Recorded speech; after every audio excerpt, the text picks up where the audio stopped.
All right, next question up says, in the future, my life's going to get extremely busy, and I'm going to be barely able to spend an hour and a half in the gym per day.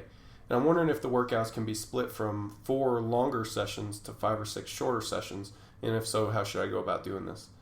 Um, yeah, absolutely they can. And the way that's most common for people to do this is to cut off that last movement, which is typically a supplemental movement. So you cut all those off and stack them onto one day.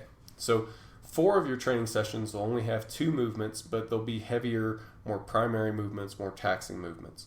And then 1 day per week, whatever day you decide, to be honest, is going to be all your supplemental lifts.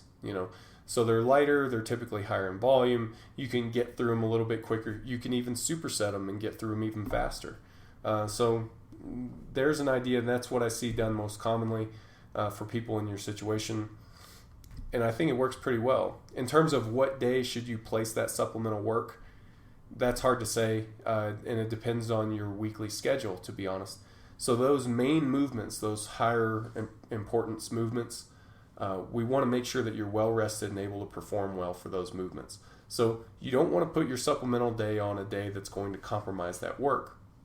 So if you're training 5-6 days a week, that typically means that the supplemental day is going to come at the end, right before a couple rest days.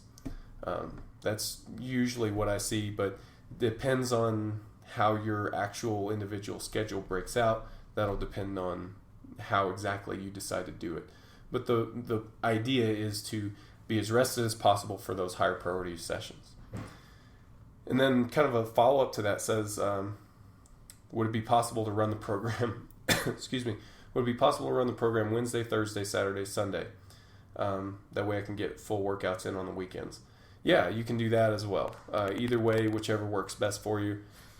As long as you're getting the work in and doing it at a fairly high level of capability, meaning that you're not super fatigued from previous work, you're going to get a very similar effect.